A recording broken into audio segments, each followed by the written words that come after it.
Doctor Mukesh Kumar Kushwaha, ideal coaching centre Barhawa से। जैसा कि अभी हम एक प्रारूप बता रहे थे कि प्रारूप में कितने महत्वपूर्ण प्रश्न पत्र हैं।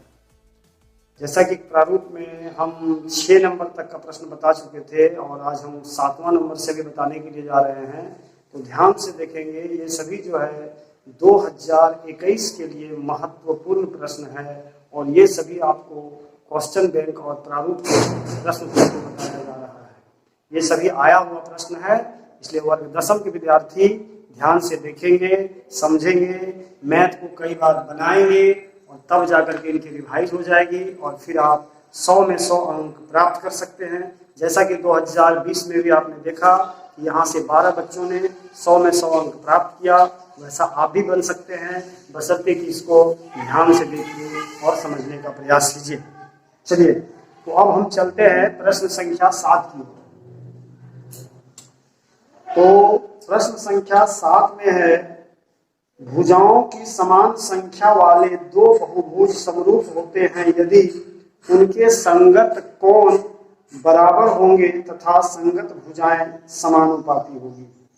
भुजाओं की समान संख्या वाले दो बहुभुज, तो मान लेते हैं कि ए बी सी और डी ई एफ दो त्रिभुज हैं।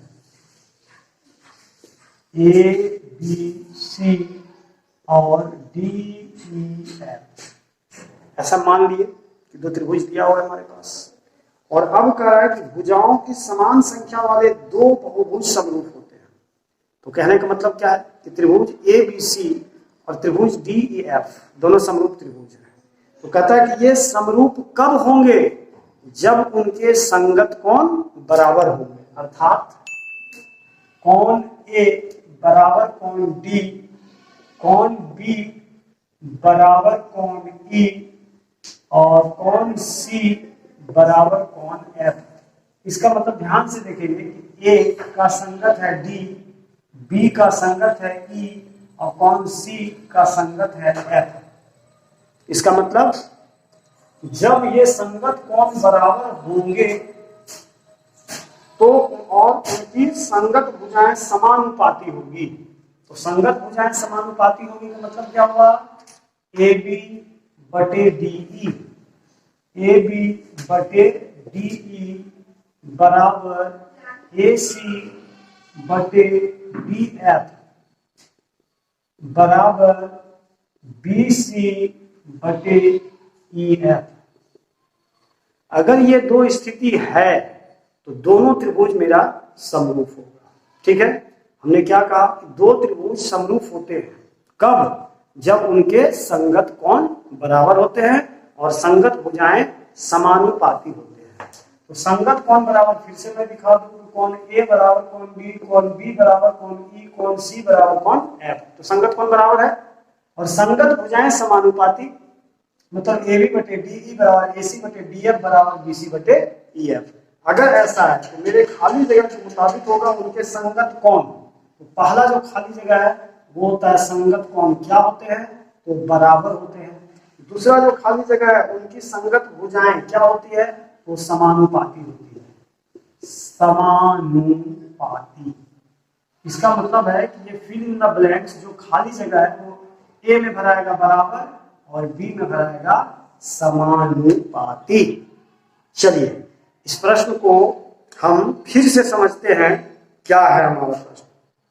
प्रश्न है, भुजाओं की संख्या समान वाले दो बहुभुज समरूप होते हैं। तो कल्पना करते हैं कि दो त्रिभुज है हमारे पास, कहते हैं कि ये समरूप कब होंगे? तो पहला बात तो मैंने बता दिया कि यदि इनकी संगत, मैंने आपको बता दिया, और उनकी संगत भुजाएं समानुपाती हो, तो इस स्थिति में ये दोनों आकृति क्या हो जाएगा? समरूप हो जाएगा। समरूप हो जाएगा मीन्स त्रिभुज ए बी सी और समरूप त्रिभुज डी ई एफ। तो बस यही चीज है, जस्ट उल्टा और सीधा दोनों दिमाग में रखना है। मैंने कहा कि दो त्रिभुज समरूप होंगे कब? जब संगत कोण बराबर होंगे और संगत भुजाएं समानुपाती होंगे। तो जब फिर उल्टा के प्रश्न पूछा जाएगा कि संगत कोण बराबर है और संगत भुजा समानुपाती है तो क्या होगा, तो दोनों त्रिभुज समरूप होगा। ओके, चलते हैं अब आगे की ओर कि अब हमारे पास 8वां नंबर का सवाल क्या है। अब हम 8वां नंबर के सवाल को देखेंगे। 8वां नंबर का सवाल देखेंगे। 8वां नंबर में जो सवाल है मैं पढ़ रहा हूं, ये प्रश्न पत्र प्रारूप का है। 5 सेंटीमीटर त्रिज्या वाले एक वृत्त के बिंदु P पर स्पर्श रेखा PQ केंद्र O से जाने वाली रेखा से बिंदु Q पर इस प्रकार मिलती है कि OQ बराबर 12 सेंटीमीटर, तो कहता है PQ की लंबाई क्या होगी। चलिए समझिए इसको।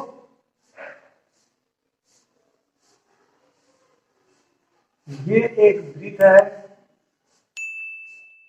इसकी त्रिज्या जो है वो है 5 सेंटीमीटर। इसके बाद क्या है कि OQ यानी कि यहां से एक स्पर्श रेखा खींची गई है और ये मेरा है